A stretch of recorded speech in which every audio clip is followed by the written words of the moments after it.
Hi, it's Julie, INTJ, and I'm going to talk about something my friends and I were discussing over the weekend, which was actually the holidays. I don't know why we were talking about this over Labor Day, but since the holiday season is a few months away, but frankly for some folks, I'm sure you among them, the holiday pressure season is upon you. The annual demand on adults to spend time with their family, in particular their parents, sometimes at a great deal of time and expense, and oftentimes angst. In fact, a woman I used to work with had this exact dilemma. Her in-laws insisted every damn year that she and her husband fly out to his hometown in the Midwest and spend the entire week at his parents' house for Christmas. Whether they wanted to spend Christmas with her parents or by themselves was just, not completely disregarded. And their parents demanded the entire week, even though the holiday celebration was just for one day.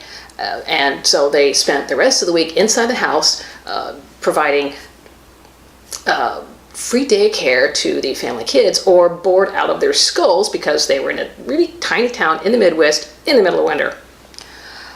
And so she ended up dreading the holidays every year because every year her husband caved. And unfortunately, her story is one of so many that I know I've heard over the years. So I'm not saying that one should avoid one's parents over the holidays unless they're toxic and you're staying away from them for your mental health. However, it's been my observation that a parent insisting that their child bend to their will every year is a surefire recipe for resentment. So one of the prerogatives of self-supporting adulthood is the privilege of spending one's free time the way that you want. And this will, of course, be sometimes at odds with the parent's desire to spend time with the people they love. And for the most part, actually, this desire is a good thing, except when it involves a consistent disregard for the wishes and the needs of the other people involved. One would think that this, whatever all I'm saying is should go without saying. However, advice columns are chock full of letters about this issue every year. So that being said, I've got a few pieces of advice. First, using "but we've always done it this way" as a rationale is, quite frankly, a massive fail, pure and simple. So don't go there. Don't. For parents, remember when you were young, when you were a young adult, a young couple, and I'm guessing you encountered the same pressure from one or more of your sets of parents just when you were trying to start your own family traditions and dealing with small kids and all this, anyway. Remember how you felt back then.